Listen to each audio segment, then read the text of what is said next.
Hi everybody, welcome to our CakeFu Master Series. We're really excited to be having a training today. It's at a different time because our guest today is all the way from Singapore. So we're really excited to have Sharon today with us. Welcome, Sharon.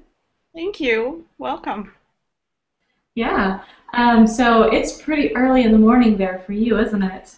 Yeah, it's like 6:30 in the morning. A little bit early. Yeah. Yeah. That's pretty darn early. Thank you for, being willing to get up so early to do this for us. That's all right. Thank you for having me. Perfect. All right, we are going to just go ahead and we'll start. We'll talk about you a little bit, and Mhm. and then we'll get moving on to everything else. And we are doing a couple of new things. Hope you guys all appreciate the what we have today. Um, just so that you know, again, there isn't a chat box on the right-hand side. It's all down on the bottom. And that is also the Ask a Question spot. So if you have questions for Sharon throughout the training, make sure that you go down there and type those questions down there. And we'll read from the questions towards the end. Okay, so let's talk about you, Sharon. Okay, let's start off with where you're from and how you got started into cake decorating. All of that. I'm originally from Singapore, but I've been living in Sydney for about 13 years now. And I started cake decorating almost by accident. So I had finished university and got my first full-time job as a marketing assistant. My boss wasn't very nice. She wasn't the nicest person, and it was not very nice. It wasn't a very nice introduction to the working life, and I thought, is this what life is about? 9 to 5 and being all depressed and sad about going to work the next day. And I wanted to find something to look forward to or a hobby. So I signed up for a cake decorating class because I always enjoyed baking, but I liked artsy things. So I signed up for a class and then absolutely loved it, got obsessed. And back in those days, I think about 6, 7 years ago, I think YouTube wasn't around or there wasn't much on there. So I learned a lot through cakecentral.com and, a lot of stuff online through Americans because that's where, a lot of the cake decorating came from at that time. And then from there, played around a little bit. And then when people started teaching more classes in Australia, got a chance to do more classes there. And then about 3 years ago, I decided to quit my job to do this full time. So it's been almost 3 years now. So it's been really exciting. Well, good. Awesome. And so you recently have a Craftsy class that has come out. And Yeah. this is actually your second, is that right? Yeah, the fondant animals. The first one is the castle cake. So in there, we learn to do the castle, and then we also learn to do two different variations. So not only the princess one, but the medieval version, as well as like a sandcastle version. And the new one is the fondant animals, and I think the training that we're going to do today kind of complements it as well. That's great. Awesome. We Yeah. are actually going to talk about your Craftsy class a little bit later on. And in Sure. fact, we're going to be giving away one of your classes. So Oh, for fantastic. listening, yay, that'll be fun. Yay. Um, yeah. So back to you a little bit. You say that you live in Australia Hmm. and you just travel to other places. Do you go back to Singapore often, more than other places, or? Yeah, mostly because I started teaching here first, because my parents are still here. And I usually come back at least once or twice a year. I try to at least because that's kind of another home base for me. So it's nice to be able to have a home away from home as such. So,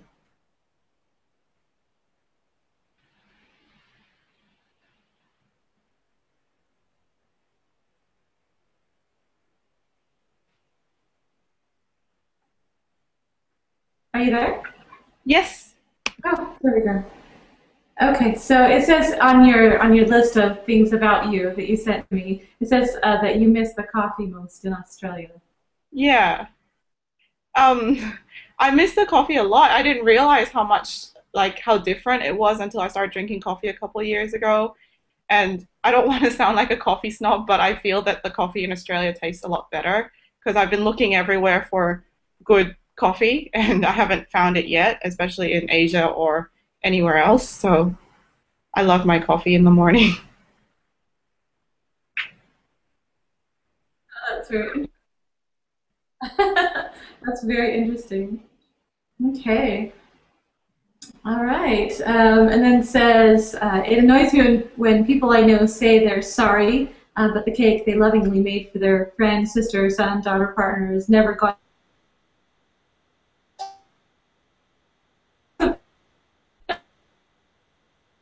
Oh, it annoy. Oh, that theirs aren't going to be as good as yours. Yeah. So sometimes I feel like they feel like they have to apologize just because I'm in the room. They're like, "Oh, I'm sorry, it's never going to be as good."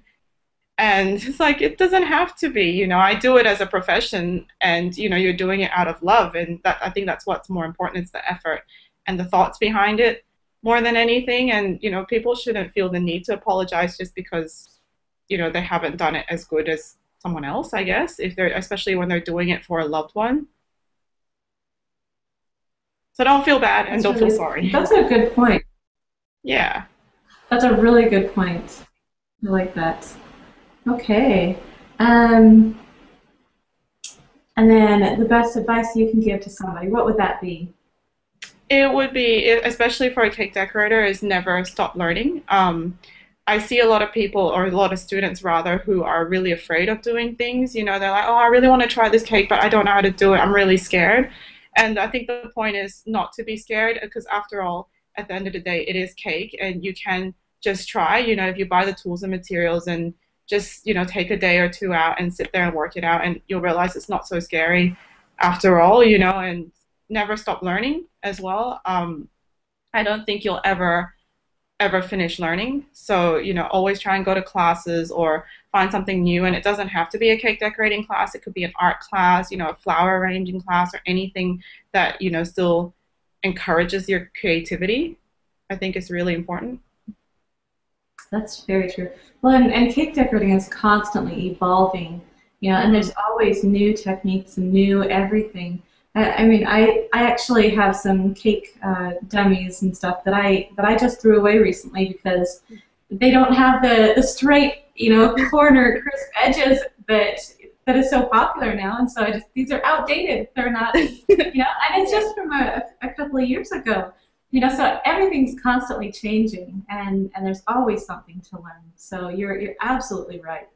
Just have to, keep working, keep learning, and keep up with everything. Yeah, keep up. And even, when you join like online forums or online groups, it's, getting to know each other and helping each other across the world, because the way we do things in Australia is completely different to the way America does it or London does it. And, by being able to share, which is really cool now that we have the internet and, like Facebook and all these communities, it's really great, to learn all these new skills and techniques and methods of doing things.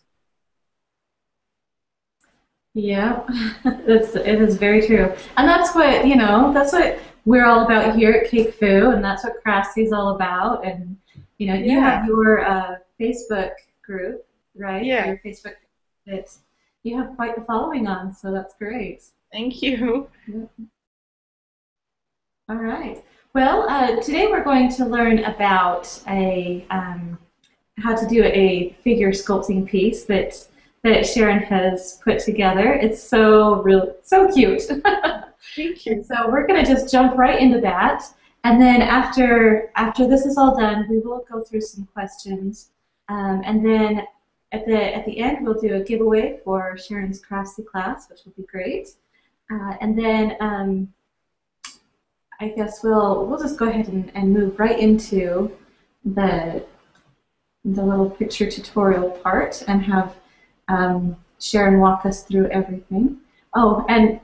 Here's a picture of your cake topper fondant Yeah. animals Craftsy Yeah. class. That's right. Yeah. So it's got my signature lovebirds on there as well, and I created those maybe almost 3 years ago, and they've been on everything, like wedding cakes, christening cakes, everything, and everyone's been asking me how to do them and things like that. So now here's your chance. You get to learn how to make them on a video as well. So Perfect. And they're so cute. thank you.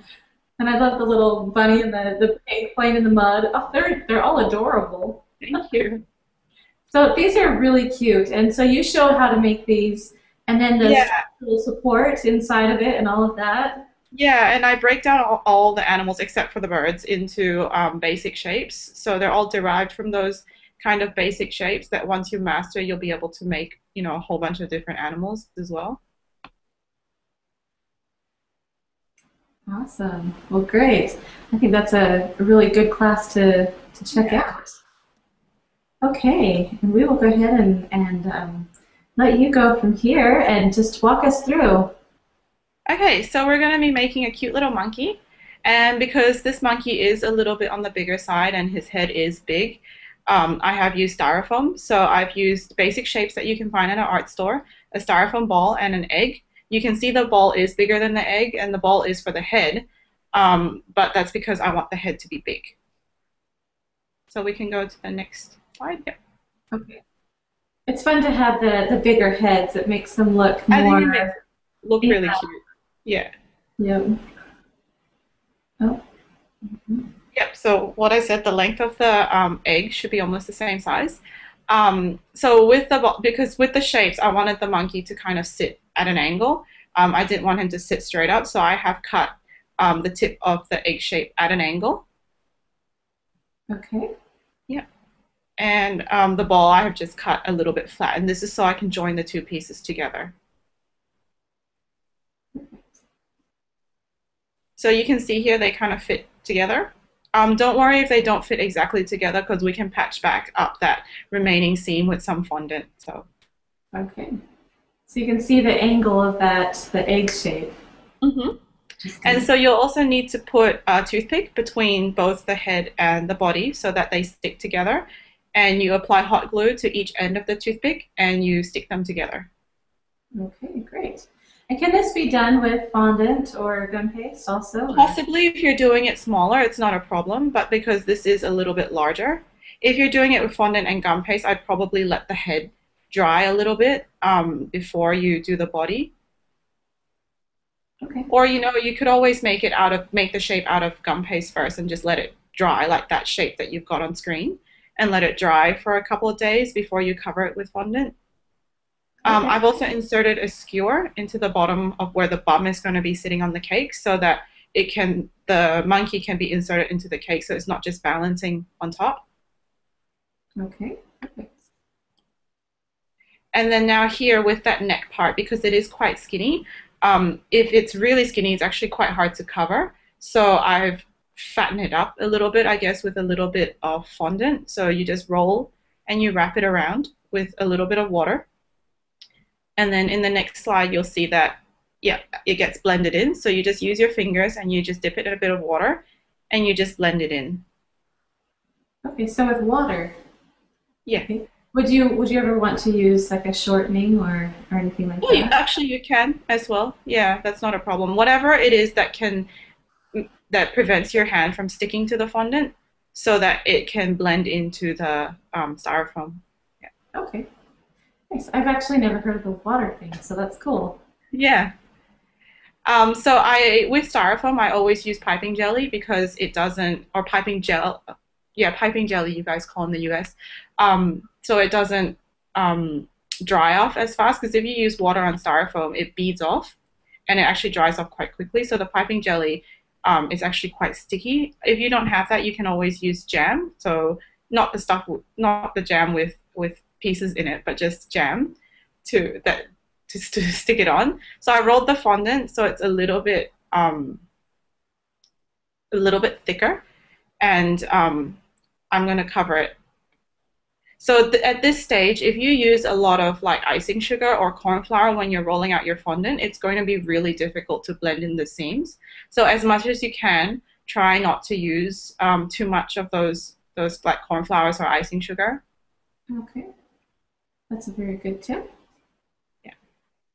So wrap it around, and you'll notice that I wrapped with all the seams. It's kind of like a ravioli or a dumpling. So I wrapped with all the seams at the front. I want all the seams at the front because that's where his belly piece and his face piece is going to go. So most of the seams will get hidden. If you can also wrap it at the back, and no one will see it as well. So Okay. Yeah, so now using scissors, you just want to cut off the excess. So you can see that I've cut it off flush against the styrofoam piece. If you don't cut it off flush and once you try and blend in the seams, you're gonna get lumps. So you're gonna get your monkey that's kind of round and then he's got a lump here. So you want to cut it as flat as possible. Okay. Perfect. And then with hands, I just blend in. So I hold the skewer closer to the monkey's bottom, and then from there I use that as a support while I use my hands to rub.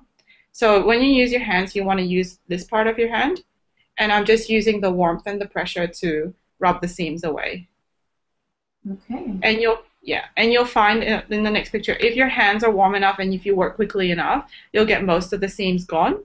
The only time that you'll find that the seams don't really join properly is when you've either got too much corn flour, icing sugar, or if the fondant has already started to dry out. Yeah, but you can see there that it's pretty much gone. You can Almost, yeah. so that's good. Okay. And so then I use it for the belly piece. I just use the circle cutter and I cut out a piece of ivory fondant. And then I just roll it a little bit with a rolling pin to stretch it into an oval shape. Mm-hmm. And then we stick it on to the belly of the monkey. And then I'm using my thumbs, you can see along the side, just to smooth and flatten down the edges a little bit so it doesn't look so much like just another piece stuck on. Yeah. It looks like it's part of the body. Yeah. Mm-hmm. Softens it. And then for the head, same thing, large circle cutter. So here I am just measuring the size of the circle cutter that I need. Okay. And is there like a something to look for to gauge that by? What? Usually I think with this one, what I did was I made sure that it was just slightly bigger than the head because with the circle cutter, if you make it, like if you hold it there and you go, oh, it looks just right, it tends to be too small because the monkey's head is around, so when it bends around, it becomes too small. So I always try and look for one a little bit bigger. Oh, good. Good to Yeah. know. All right. And so I rolled it a little bit thicker because I want his face to come out a little bit from his head. Okay. And then I used little scissors to cut out the V shape of his forehead. And then in the next side, you'll see I cut out his little cheeks as well. Yep. And then you want to do it on both sides, and then you get that shape. And anything that is sharp, I just use my fingers to soften the edges. Okay. So just go around the outside with your finger and smooth it all out. Yeah, all you need to do is basically just tap, tap, tap. You don't need to rub too much. If you just tap, most of the time it goes away. Okay. So stick it on to the front of the head. And actually at this stage, if you wanted him facing left or right, you can adjust it. So with this guy, he was facing forward, which is why I stuck him to the front. But if you wanted him to look left or right, then you can change the positioning of that face piece. Very nice. So this is where you would add in any of the added character of, him. Yeah, this is where he starts coming together, yeah. Okay. All right. And then draw the smile. So I use a frilling tool to mark the smile gently first to see how I like the positioning. If you're not so confident being able to do this freehand, you can always use the edge of a circle cutter. So you can use the edge of a circle cutter and just press to indent to get the smile. Mm-hmm. It's a very cute smile. And then I use an X-Acto knife to cut along the smile just to make it a little bit deeper. All right. And then again, I use the frilling tool just to mark the edges to give him little dimples. Okay.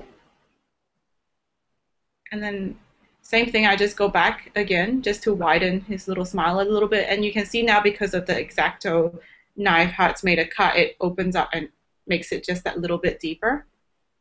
That's nice. And then his little nose, I just poke, poke with the frilling tool. He's starting to come together. Yeah. And then for his legs, I've rolled, a teardrop shape of fondant, and I've pushed it up a little bit to create a P shape or more like, a golf club shape, and then just flatten it. So you can see that little rounded P shape. That's actually going to be his thigh. Okay. Is there any kind of a tip that you give for, making, because you have to do two legs and two arms and two hands. Is there anything that you can tell everyone what to do as far as getting them both the On same the size, right size. same shape? And I think that's a challenge. Yeah, it is. I mean, the thing I usually do is like if I'm making two legs, is I'll grab two pieces of fondant and I'll put them side by side first, like as a ball, to see if they're the right size before I get started. And then especially like if I'm doing hands, then I'll grab the ball, like two more balls at the same time, just to make sure they're a little bit smaller or a little bit bigger, depending on what I need them to be. If you're really OCD, you can weigh them to make sure that they're perfect, and then you'll know for sure that it's all good. Good. Okay. Sounds good. So then I've used the frilling tool to make a little bit of an indentation down that side, just to look like his leg is bending up, because it is. All right. So we've stuck him on, and then we're going to do the same for the other side. Okay. It looks like you've got two little lines for the indentations. Is that something you did for both sides? No, I think what ended up happening is when I stuck it on and moved it up, it bended a little bit more. Oh, So okay. yeah, I mean you can make two lines if you like, or you can leave it as one. Yeah. Okay. I think it looks cute that way. Yeah. And then the other side. Okay. And then his little feet, so they're just little teardrop shapes. And then I've bent it slightly so you can see again they form that little P shape or that little golf club shape. Mm-hmm. And then we stick it on. Okay. And then for the arms, I rolled a long teardrop shape. And then I flattened the ends so it's more of a cone shape. Okay. And then I've used the frilling tool to kind of dig and create an indent for the hands. So all you want to do is stick it in, and then usually I just twist it a little bit so it creates kind of like a divot. Oh, okay. And is that other little ball, is that for the other arm? Yeah. Okay. And I create the divot so that the hands can sit inside, because if you notice that with the feet, they're sitting directly on top of the legs, so it's okay. But with the hands, because they need to hold on to something, they need to be anchored into the arm piece.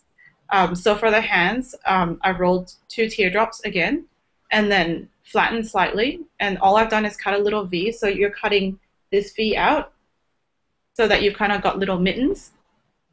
And you'll notice that, it is a teardrop shape, so that little peak at the end where it's a teardrop shape will go into the divot of the hand. Okay. And that's what we'll attach. Yeah.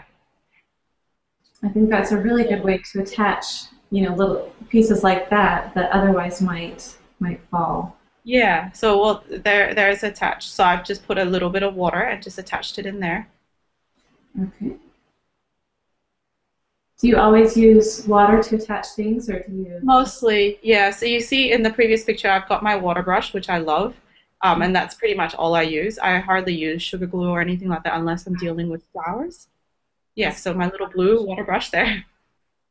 Okay. And that's just one that you can actually fill it with Yeah, water. with water. So it's actually for I think water painting or watercolors. Yeah, you can get it at an art store or a cake decorating store, and you can fill it and you can use it. And it's so easy. You don't have to keep refilling your cup with water or, have a chance of like knocking it over on the Knocking the table. water over.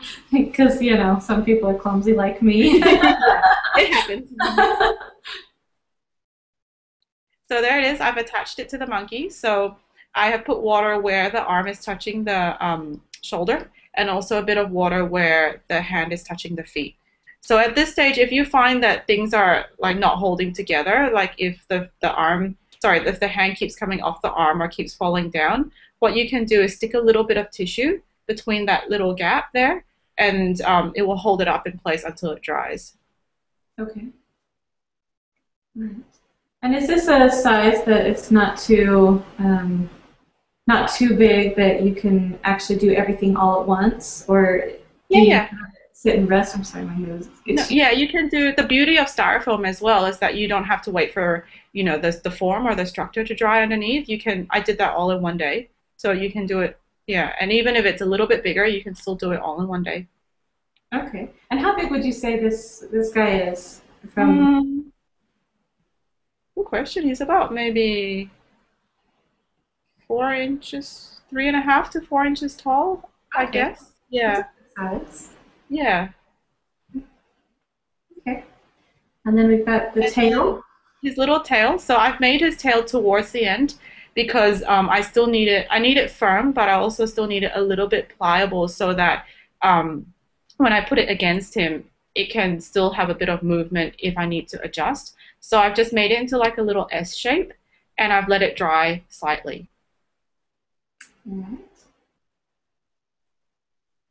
So while it's drying, I made the hair, and the hair is just little pieces of fondant that I've rolled into teardrop shapes, and I've stuck them together with the pointy side up,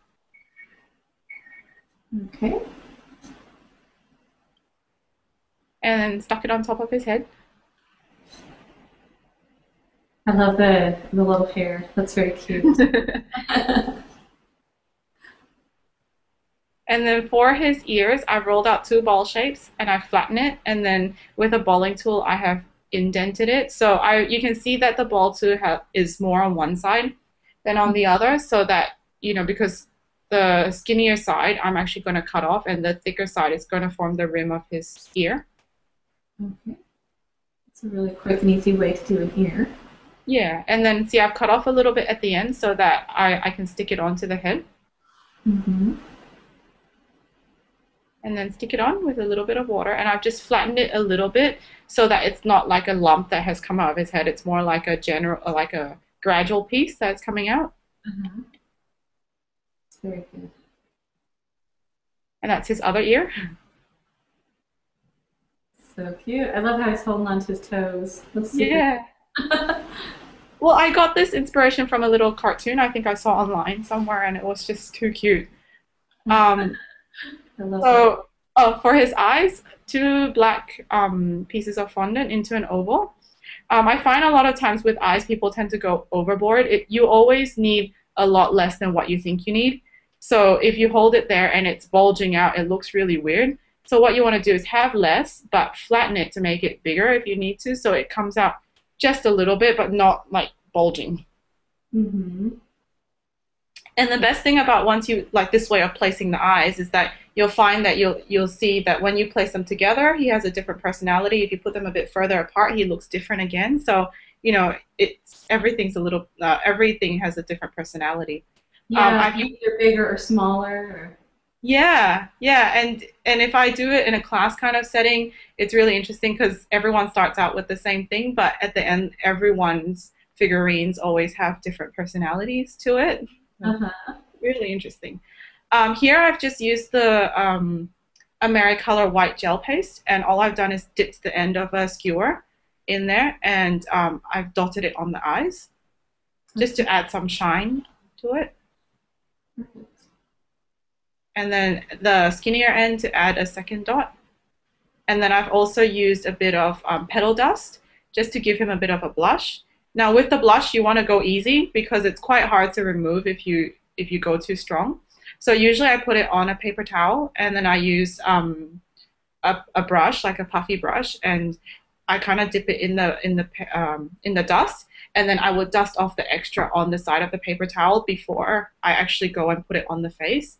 Because if you do it slowly, it's better than giving him too much at one time. If you give him too much at one time, it is possible to take it off. Like you can wipe it off with water, but it's just a hassle. So it's better to go easy. Like when you're doing your face, you want to go easy. Yeah. Yeah, definitely. All right. And then that's him going into the cake. So you can see how big he is in relation to that cake. That cake is actually a 6-inch cake. Okay. So it takes up most of the top of that cake.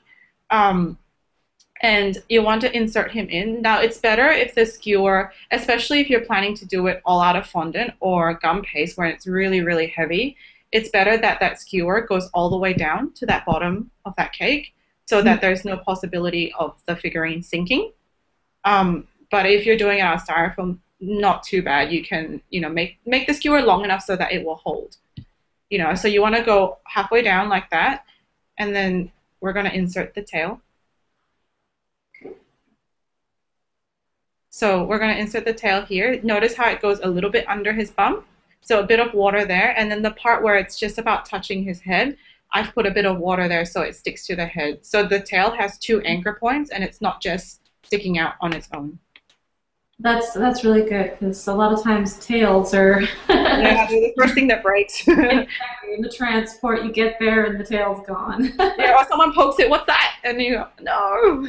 Yeah, exactly. Because that will happen. Yeah.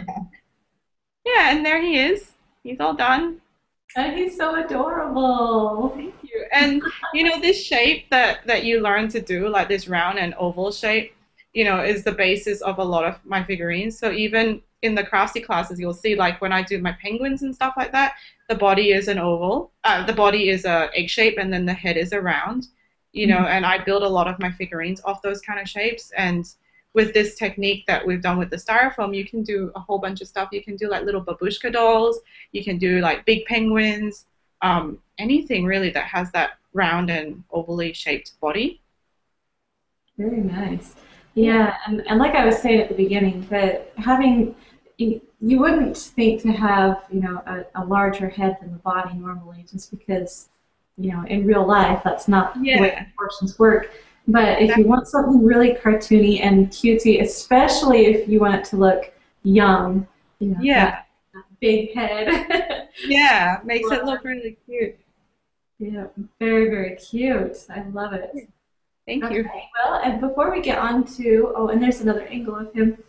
I love the dogs. That just was perfect touch. Okay, so before we move on to the question and answer, you have shared a recipe with us, which sounds really good. For those of us in America, we'll have to convert the ingredients. Oh, yes, sorry. Some teaspoons and, that kinds of, we don't. Yeah. I mean, if you love Earl Grey tea, it's really, really yummy. And I don't know about like you guys, but in Australia, we can get this thing called French Earl Grey, which is like Earl Grey, but it's got a bit more of a floral taste to it as well. So it's got that Earl Grey taste, but then it's a bit of, I don't know how to explain it. It's like it's a bit more sweet because of the floral notes to it. Uh-huh. Well, that sounds really good. Yeah, because it was hard. You asked me for a non-cake dessert recipe, and it's like, oh, all I make is cake, so it was a bit hard. I know how that goes. Yeah. A lot of times that's all you have time for, especially I know. To bake. So yeah, but it does sound really good. And then we have the directions for it. So this is basically like a shortbread type of. Yeah, or a shortbread recipe, and then all you do is I put the leaves. I kind of blended the leaves in with the butter and stuff, but so you can see there are chunky pieces of the actual leaves in there. If you don't like, and it does get stuck in your teeth a little bit, but if you don't like that aftertaste of the tea and everything, you could blend it a little bit more fine, in the food processor. And all I've done is just roll the dough into logs. I put it in the freezer for a bit, and then as and when I need it, you take it out and you just cut it, and then you just bake it, and it's really quick. And they make great gifts too, so. Very nice, yeah. Just make up a roll of it, give it to a friend, and they can make their cookies whenever they want. Yeah. Oh, well, I meant you could bake it for them, but okay, that too. Yes, you could bake it for them. Yep. Okay, well, they look delicious. Thank you. All right, thank you for sharing that. Okay, so let's move on to our question and answer. I'm going to try and find our questions here. Okay, for our first one, it says, I would love to learn how to cover barrel or double height tiers.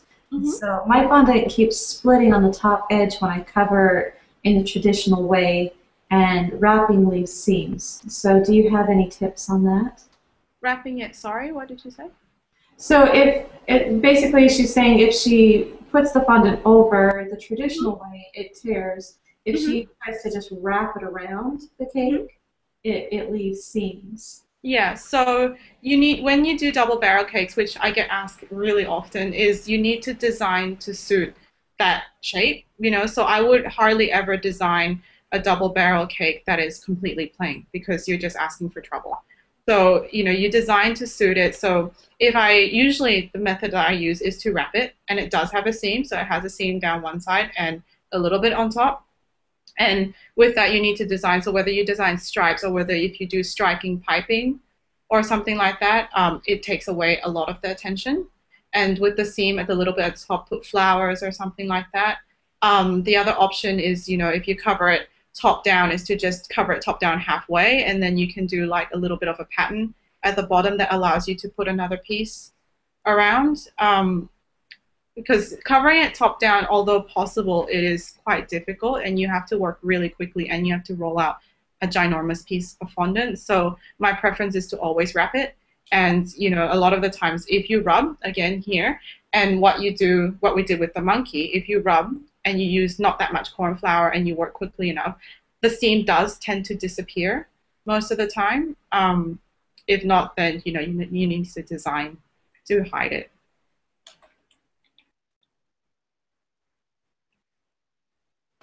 Okay, for those of you that are wondering, I forgot to mention this at the start. If you guys have any questions, go ahead and type them into the chat box down at the bottom, and that's going to be where to ask the questions there. Okay, so next question is, can we cover with modeling chocolate rather than with fondant? You can. I typically don't use that much modeling chocolate because I've only started using it in the last year or so, because I'm a little bit lazy and you have to make modeling chocolate yourself and you can't, not like in the US. In Australia, you can't really buy it as is yet. If you could, I'd probably use it more often. Um, but you could cover it, but modeling chocolate doesn't bend around very well.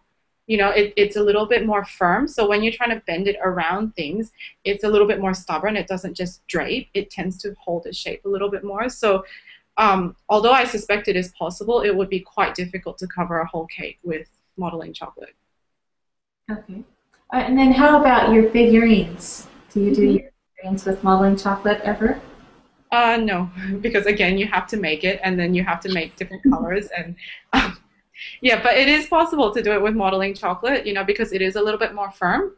Mm-hmm. So it won't like sag or anything like fondant does. So you can do it out of modeling chocolate. But if you were to do something like the monkey, for example, it would be so heavy, especially at that size, you know. So a lot of the times, especially when you're using cakes that have buttercream and things like that inside, it's all very soft. And if you put something really heavy on top, like chances are it has a tendency to get ripped off the cake or shift onto the cake as well. So if you're doing something like that, then I would suggest putting the figurine on after you get there.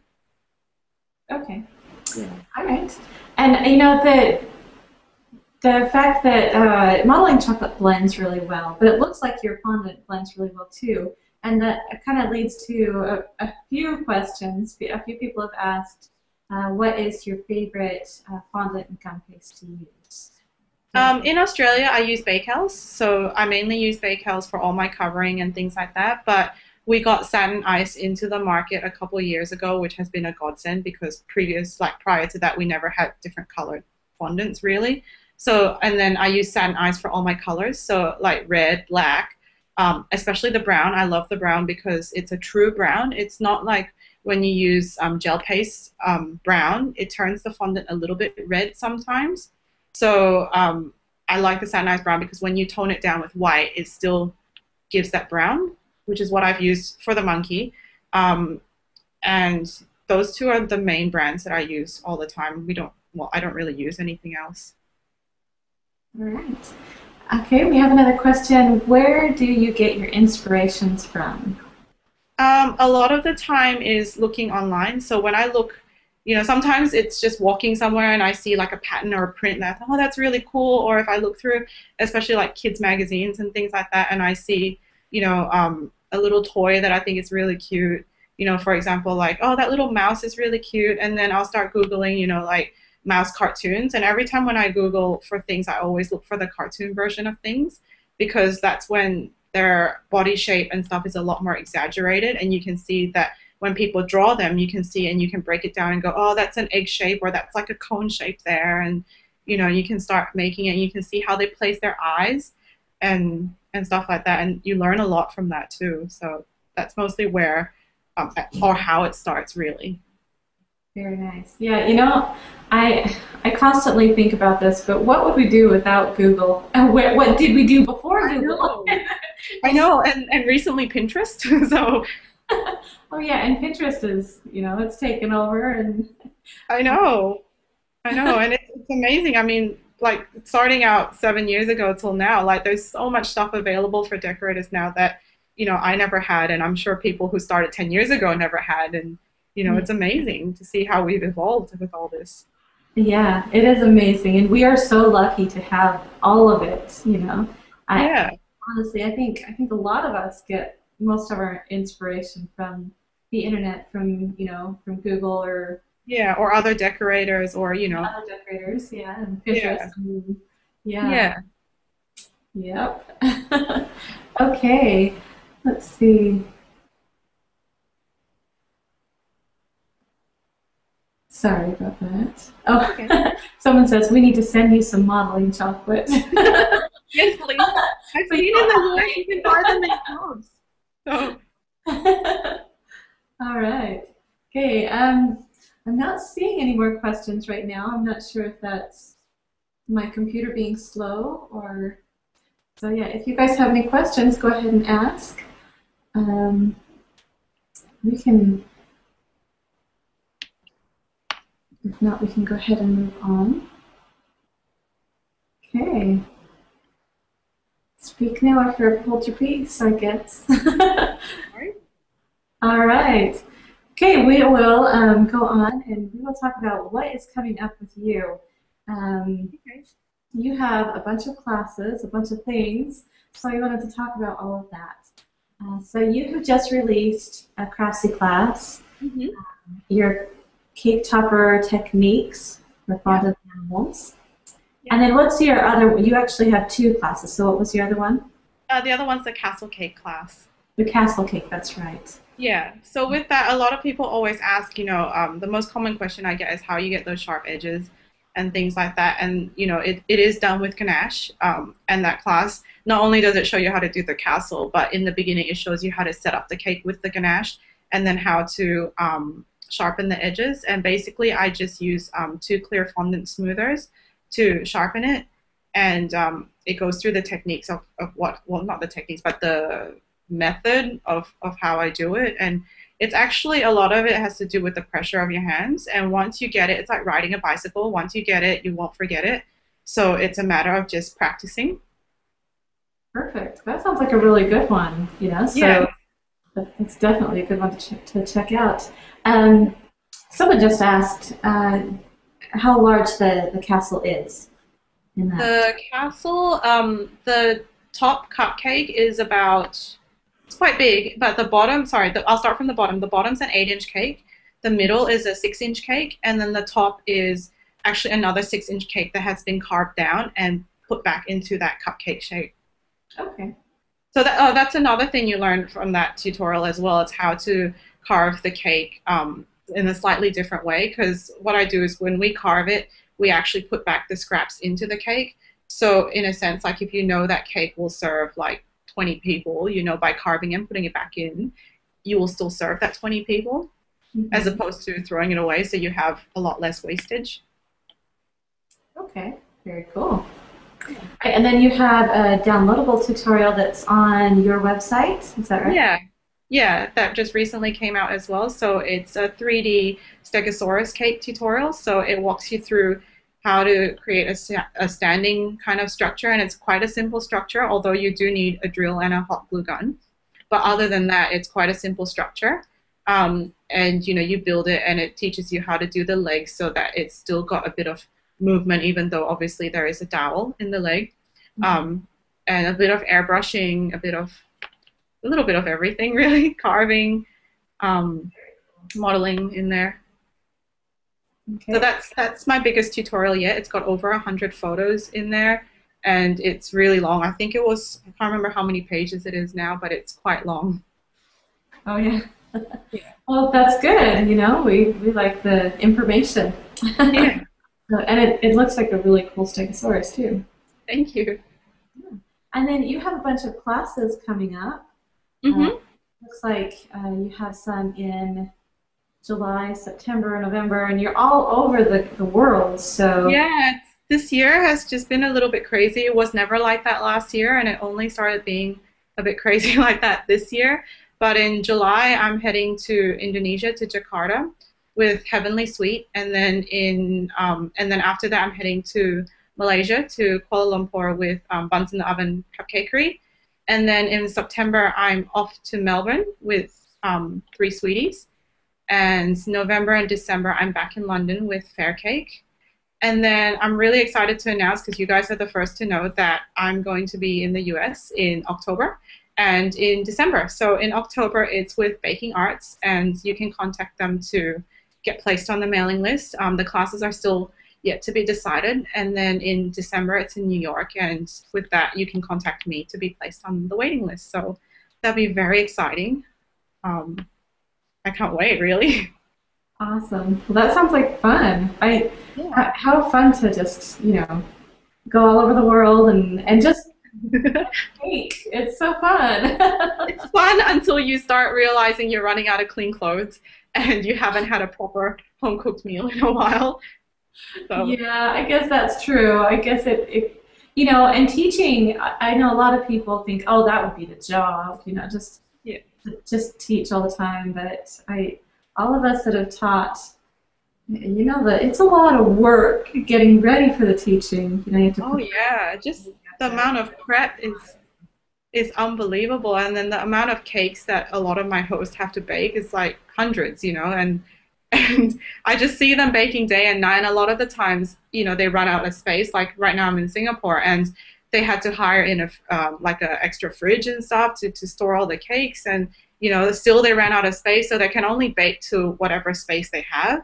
And only when we start running the classes and depleting the stock, they can start baking again. Yeah, so it's crazy.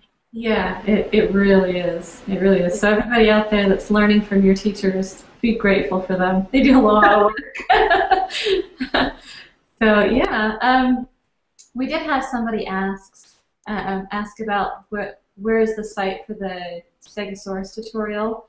Oh, Again, it's that's on on my the website. website. Yeah. Yeah, and it's under the if you go to the online store section, it's under the online tutorials bit under there. So I've got that plus a whole bunch of other stuff as well. Okay. And then the Craftsy class, we're going to actually share a link with you guys in just a minute. Let's see. And also another place where they can contact you is through Facebook. So you have your Facebook page. I just put we. It's two E's. I'm sorry. Where? And we Oh, love yes. baking, WEE, because of your last name. Okay, so Yeah. WEE love baking on Yeah. Facebook. I'm sorry about That's messing okay. that up. I'm sure they'll work it out. Yeah, it's okay. Yeah. Okay. So yeah, go find Sharon on Facebook. We WEE love baking, and her website welovebaking.com. And yeah, how about we ask one of the questions? Yeah, Um, sure. I thought it was a really fun question. What do you predict as a hot trend for 2014? That's a good one. For wedding cakes, I see a lot of like, I don't know, in Australia we kind of get things a little bit behind the US. So if you're asking me based on Australia, I'll just tell you what I've seen in the US. So the rustic thing is really popular at the moment. But in terms of next year, I see a lot of textures happening on cake, whether it be through not just ruffles, but a lot more like lace kind of textures and things like that. And then in terms of just other types of cakes in general. I think a lot more structural things now because people are getting a little bit more adventurous, you know. So we're trying to move away from the standard type cakes and we're trying to do more structure, more this, and more kind of gravity defying cakes and things like that. I find we're moving more towards. Hmm. I mean, That's that's what I like to see anyway. So yeah, yeah. Anything yeah. for like weddings also, or do you think that? Uh, Maybe not so much. Weddings, I'm hoping that a bit more color. People will be, especially in Australia, people will be a bit more adventurous with color. Um, People are still doing bursts here and there, but not bold colors like you see in the US as yet. So I'm hoping they'll be a bit more adventurous. Well, good. It's very interesting to see the difference between, the U.S. and, like Australia or the U.K. We Yeah. have different trends that are going on, so it's not a worldwide thing necessarily. No, I mean sometimes we get influenced here and there because all the like wedding blogs and things like that are all basically worldwide now. Um, so if brides see something from the US and they bring it to us, and that's kind of how we get influenced as well. Thank you, Sharon, for coming and joining us today, and especially for getting up so early in the morning. Thank you. That's all right. Thank you for having me. Yeah, and thank you everybody who came and joined us. And thanks to all the new people, all the people that have been with us from the start. You guys are awesome. And if you guys aren't friends with us on Facebook, go ahead and find us on Facebook. We're CakeFu, just CakeFu on Facebook. And I started a comment, or I guess I made a comment on there. I'm going to start calling you guys my CFFs, my CakeFu friends. I like that. I think that'll be kind of fun. Yeah. Anyway, again, thank you so much, and we will see you guys all next time. Thank you. Bye. Bye.